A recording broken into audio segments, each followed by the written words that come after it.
만약에 제 말이 조금 의심스럽다 하면 친구랑 이렇게 둘이 서가지고 해보세요. 그리고 친구한테 물어보세요.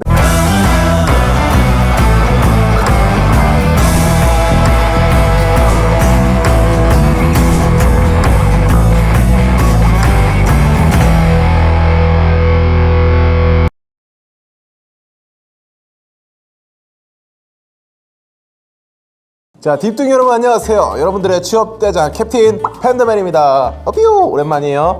자, 오늘은 우리 딥둥이 여러분들을 위한 면접 상황에서 면접을 잘 보기 위한 15가지 꿀팁을 준비해왔습니다. 자, 준비되셨나요? Let's get it 하시죠. 자, 첫 번째, 구조적으로 이야기하셔야 됩니다. 자, 이거는 면접관을 위한 배려라고 말씀을 드리고 싶은데요. 자, 먼저 이 포인트들을 기억하셔야 돼요. 첫째, 둘째, 그리고 셋째. 자, 구조적으로 이야기하는 건 쉽게 말해서 잘 정리해서 말하는 건데, 자, 그냥 주저리 이야기하는 것보다 포인트마다 첫째, 둘째, 셋째로 나누는 게 훨씬 더 좋다는 겁니다. 이런 이야기를 할 때는 주로 공통 질문을 받았을 때 이야기하는 게 좋은데, 자, 직무 수행을 위한 본인의 경쟁력은 무엇입니까? 혹은 우리 회사나 이 직무에 왜 지원하셨나요? 혹은 아는데도 얘기해 보실래요? 이렇게 질문이 들어왔을 때 대답하는 게 가장 좋습니다. 자, 예를 들어 보죠. 면접관님께서 물어보십니다. 우리 회사에 대해서 말해 보실래요? 라고 물어봅니다. 자, 그러면은 구조적으로 이야기를 안 할 경우를 먼저 보죠. 네, 이 땡땡땡 회사는 대한민국 1위 종합식품 제조업체이며 설탕과 밀가루, 식용유 등의 부재료 및 식품, 의약품, 바이오 사업까지 진행하고 있는 기업입니다. 1950년대부터 사업을 시작해서 다양한 식품들을 만들어내고 있으며 대표 식품인 땡땡땡 햄을 만들어내고 있습니다. 최근에는 땡땡땡 신상품 출시로 소비자에게 긍정적인 반응을 얻고 있으며 장차 많은 비전을 보유한 회사로 평가받고 있습니다. 자, 어때요? 굉장히 잘 이야기하신 거 아닌가요? 라고 생각하실 수 있다면 당신은 이 영상 끝까지 봐야 되는 아마추어. 자, 그렇다면 구조적으로 이야기했을 때 좋은 예시를 한번 보도록 하겠습니다. 네, 저는 이 땡땡땡 회사를 3가지 방향성으로 나누어 말씀드리겠습니다. 첫째, 대한민국 1위 종합식품 기업입니다. 설탕, 밀가루, 식용유 등의 부재료는 물론 식품, 의약품, 바이오 사업까지 진행하고 있습니다. 둘째, 대한민국의 역사와 함께한 기업입니다. 1950년대부터 사업을 시작하여 다양한 식품들을 만들어내고 있으며 대표적인 식품인 땡땡땡 햄을 만들어내고 있습니다. 셋째, 소비자 친화적 기업입니다. 최근에도 땡땡땡 신상품 출시로 소비자에게 긍정적인 반응을 얻고 있으며 장차 많은 비전을 보유한 회사로 평가받고 있습니다. 달라 보이죠? 여기서 더 센스가 있다면 이 첫째, 둘째를 더욱 업그레이드 시켜서 네, 저는 땡땡 기업을 기술적인 관점과 문화적인 관점 등으로 설명드리겠습니다 라는 식으로 이야기하는 것도 좋습니다. 느낌이 오시죠? 자, 두 번째 꿀팁, 강약, 중강약을 기억하라. 이 면접은 딱 합격 발표가 난 이후에 면접관에게 잘 보여야 되는 생각을 누구나 하기 때문에 모두들 열심히 준비합니다. 실제로 면접장에서도 다른 경쟁자보다 더 낫다 라고 어필하는 게 당연하죠. 그런데 이런 심리를 역이용해서 나의 겸손함을 어필하는 것도 하나의 방법입니다. 예를 들어서 저는 이 직무 수행에 데이터 분석력 등 경쟁력을 갖추었지만 땡땡땡한 부족함도 있는 사람입니다. 자, 미리 내가 경쟁력을 가지고 있지만 부족함도 한 번 더 얘기해 주는 거예요. 이런 식으로 겸손을 어필할 수가 있는 겁니다. 자, 그렇기에 입사 후에 제 부족한 이 땡땡땡을 채우기 위한 계획을 세웠습니다 라고 해서 계획을 이어줘도 되고요. 자, 이렇게 나는 완벽한 사람이 아니다, 부족함이 있는데 그걸 나는 인정하고 인지하고 있다 라고 말해주는 거죠. 추가로 이 실패한 사례도 실패의 원인을 친구가 갑자기 팀 활동을 그만두었다 등등 이런 외부 요인으로 돌리지 말고 이 실패의 원인을 나에게 있다라고 인정하고 그 이후로 어떻게 노력해서 변화해 왔는지 보여주는 것도 아주 좋은 방법입니다. 자, 세 번째, 정황 정리를 잘 해놔야 합니다. 자, 여러분들이 가진 영업 역량을 이야기하기 위해서 편의점 아르바이트 이야기나 카페 아르바이트 이야기를 한번 해본다고 가정해 봅시다. 네, 저는 카페 아르바이트 통해 고객님을 상대하고 매장 환경 중 땡땡땡한 변화를 주는데 아이디어를 제공하여 매출 상승에 기여했습니다. 블라블라블라블라 이렇게 얘기를 그러면은 면접관님께서는 당신이 영업적으로 이해하고 다음 질문으로 가실 수도 있습니다. 그러나 왜 그런 아이디어를 만들었냐? 왜 매장 환경 변화가 필요하다고 생각했냐? 주로 상대했던 고객층은 누구냐? 매출 상승은 얼마나 했냐, 뭐 등등등등등 구체적인 정황을 물어보실 수도 있다는 겁니다. 자, 물론 이 모든 정황을 하나의 답변에 담아버리면은 여러분들의 답변은 너무 완전히 길어질 수 있습니다. 그러니 충분히 나올 만한 정황을 예측해 놓고 짧고 간결하게 대답할 수 있도록 답변한다는 걸 명심하세요. 자, 그리고 네 번째 꿀팁입니다. 수치랑 구체적인 성과에 대해서 말해봐라. 자, 매출 성과를 냈다, 이것보다는 100만 원의 매출 상승에 기여했다, 이렇게 말하는 건 좋습니다. 근데 너무 뻔한 소리죠? 이거 누구나 말할 수 있어요. 그렇습니다. 우리는 한 단계 더 나아가야 됩니다. 어떻게 해요? 자, 생각해 봅시다. 솔직하게 100만 원 매출 상승, 이거요, 정말인 사람이 몇 명이나 될까요? 아예 뻥인 사람도 있을 거고, 아니면 솔직히 오르게 올랐어, 뭔가 해서. 근데 구체적인 액수를 몰라서 대강 이 정도는 올라가지 않을까, 지레짐작해가지고 말씀하는 경우가 가장 많고, 아니면 아예 이 모든 것 자체가 과장일 수도 있죠. 차라리 굳이 지어내지 말고 저처럼 말해보세요. 알바생이었던 제가 실제로 고객 응대를 해보니 하루 평균 10명 정도 방문객 중에 5명이 이 상품을 구매했습니다 라고 얘기하거나, 혹은 평소 한 자리대의 손님이었지만 2자리대로 늘었다, 이렇게 얘기도 되고, 혹은 전략 실행 후 정신없이 바쁘더니 제 월급의 앞자리가 바뀌었습니다 라고 얘기해줘도 괜찮습니다. 5번째, 면접관의 질문을 유도해라. 비교를 한번 해볼게요. 먼저 안 좋은 예시입니다. 자, 면접관님께서 질문을 하십니다. 땡땡 경험을 통해 본인은 무엇을 배웠나요? 저 땡땡땡 경험은 저에게 이 땡땡 질문을 준비하는데 아주 의미 있는 시간이었습니다. 이 땡땡땡한 역량과 필요한 전문성을 보충할 수 있었기 때문입니다. 그럼 면접관님께서 뭐라고 하시겠어요?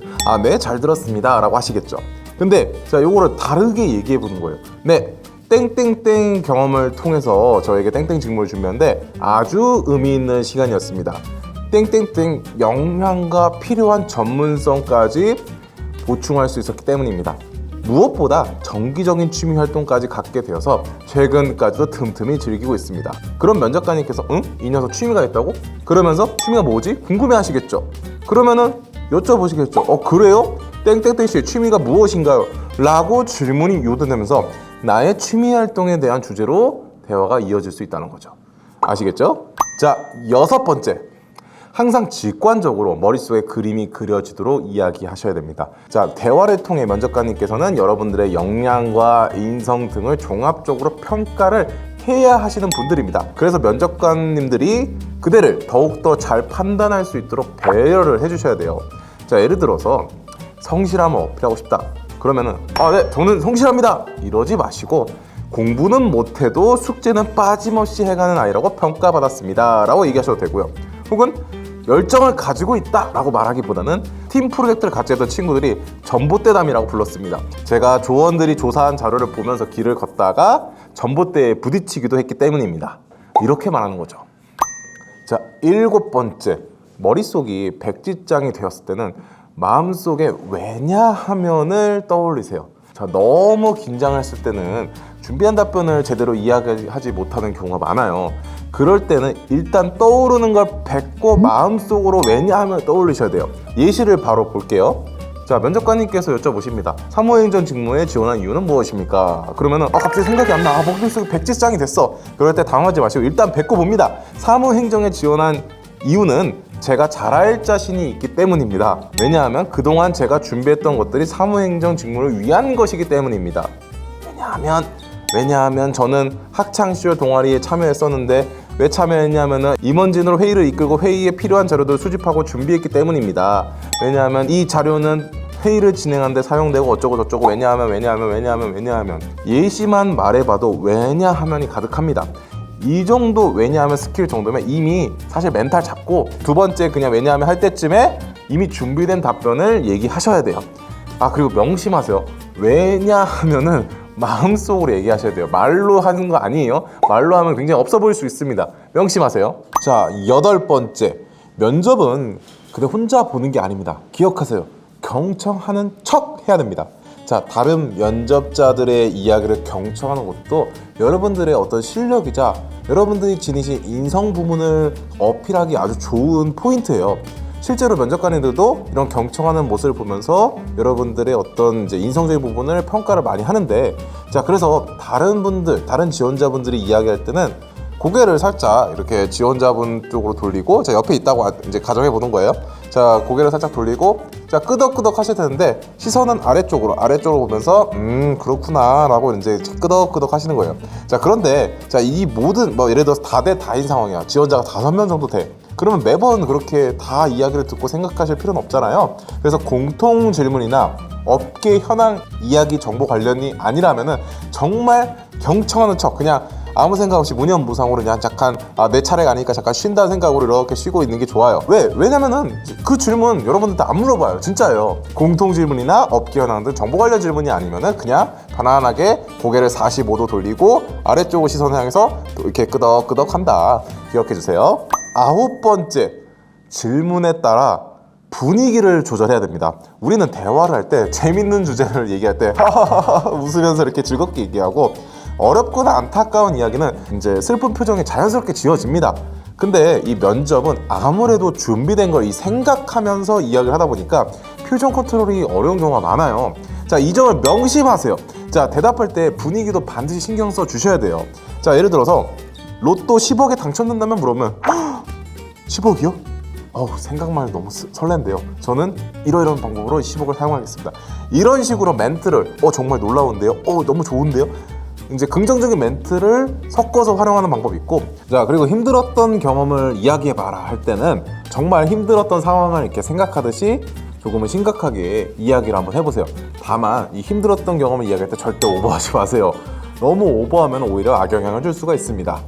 자, 그리고 10번째, 박자를 조절해라. 자, 긴장하다 보면은 이 말이 블라블라 빨라지기도 하는데, 그럴 땐 이 엄지손가락을 이용해 보세요. 이제 무릎 쪽에 감춰둔 여러분들의 엄지손가락으로 하나, 둘, 셋, 내가 말하는 템포를 충분히 조절하신다면은 말이 빨라지는 것을 방지할 수가 있어요. 11번째, 눈이 아니라 미간을 봐라. 제가 가면을 쓰고 있어서 이거 어려운데, 자, 눈을 보고 이야기하면 부담감을 느끼시는 분들이 생각보다 많아요. 그래서 눈보다는 여기 미간을 보면서 이야기하는 것도 좋은 방법이 될 수 있어요. 자, 만약에 제 말이 조금 의심스럽다 하면 친구랑 이렇게 둘이 서가지고 눈을 봤다가 미간을 봤다가 해보세요. 그리고 친구한테 물어보세요. 내가 지금 어디 보고 있는 것 같아? 그러면 대부분 눈을 보고 있는 것 같다고 얘기를 해요. 특히나 어느 정도 거리가 떨어져 있는 그 면접장 특성상 이 효과는 굉장히 긍정적인 효과로 볼 수가 있어요. 절대 회피하지 마세요. 차라리 면접관의 미간을 봐라. 미간을 본다면 눈을 보는 거랑 똑같다. 기억하세요. 자, 그리고 12번째, 생각할 땐 절대로 눈을 위로 들지 마세요. 자, 가면을 쓰고 있어서 이게 좀 설명하기가 어려운데, 자, 제 눈을 이렇게 보시면은, 제가 이렇게 눈을 이렇게 위로 올리면은, 자, 생각할 때 우리는 자연스럽게 눈을 이제 위로 이렇게 올리게 돼요. 눈을 올려서 이렇게 생각하면 면접관님께 저 친구 말을 지어내고 있구나, 이런 오해를 줄 수가 있어요. 생각할 때는 위쪽 대각선 쪽 말고 항상 아래쪽으로 생각해 주세요. 아래쪽으로 이제 눈을 내리고 이제 생각을 해주신다면 조금 더 신중한 여러분들의 모습을 면접관님께 전달할 수가 있습니다. 자, 절대 눈 올리지 마세요. 아래쪽으로 하는 겁니다. 13번째, 목소리는 언제나 씩씩하게. 자, 목소리는 지원자의 자신감을 보여주는 중요한 수단입니다. 자, 언제나 씩씩하게 이야기하는데, 말을 하다 보면은 뭐 체력적으로 혹은 어떤 분위기 때문에 작아질 수도 있어요. 그럴 때는 의식하고 다시 한번 키워주시면 돼요. 그런데 이런 친구들이 있어요. 선생님, 저는 원래 목소리가 좀 작은데요? 작은데 이렇게 자연스럽게 얘기하려면 그냥 작게 얘기하는 게 낫지 않아요? 라고 말하시는 분들도 있는데, 자, 면접관은 연기 평가를 하시는 분이 아니라 이 여러분들의 답변을 들어야 되는 사람입니다. 가뜩이나 요즘 마스크도 쓰고 면접을 많이 보는데 목소리가 작다면은 오히려 여러분들이 더 소리를 내주셔야 돼요. 그리고 또 만약에 작다면은요, 이 목소리 톤을 들어보면 면접관님들은 정말 많은 면접을 겪어보시기 때문에 대부분 알아요. 저 친구가 목소리 작은데 자신있게 목소리 내려고 노력하는구나. 그러면 당연히 좋게 평가해 줄 수밖에 없거든요. 자, 명심하세요. 목소리는 언제나 크게 내라. 크게 안 되더라도 크게 내려고 열심히 노력하는 모습을 보여줘라. 아시겠죠? 자, 14번째입니다. 자, 손을 써도 됩니다. 단 눈앞에 상자 하나, 작은 상자를 기억하라. 손으로 정황 설명이나 강조하고 싶은 포인트를 보충 설명하는 것도 아주 좋은 방법입니다. 다만 과해지면 좋지 않아요. 눈앞에 작은 상자가 있다고 생각해서 작은 상자, 그 안에서 여기 안에서만 폰을 사용한다고 생각해 주시면 될 것 같아요. 근데 괜히 이렇게 하다가 이제 과연 좀 이게 오버해져가지고 이렇게 하면 되면 이제 여러분들 이렇게 되는 순간 그곳은 더 이상 면접장이 아니라 댄스장이 됩니다. 기억하세요. 자, 15번째입니다. 한 번의 실수로 탈락하지 않는다는 것을 기억해야 됩니다. 저 팬더맨이 면접 사례만 정말 수백 번을 들어봤는데 그 중에서 선생님 저 답변 한두 가지 잘못했습니다 이러면서 걱정하는 친구들이 너무 많아요. 자, 여러분 걱정하실 필요 없습니다. 그냥 극단적으로 말씀드려볼까요? 자, 면접장에서 너무 못해서 펑펑 운 친구가 있어요. 이 친구 떨어졌을까요? 아니요, 붙었습니다. 눈물 닦고 잘 극복했다고 오히려 좋아했대요. 면가물, 면접에는 면접 결과가 나오기 전에는 절대 모른다는 말이 있습니다.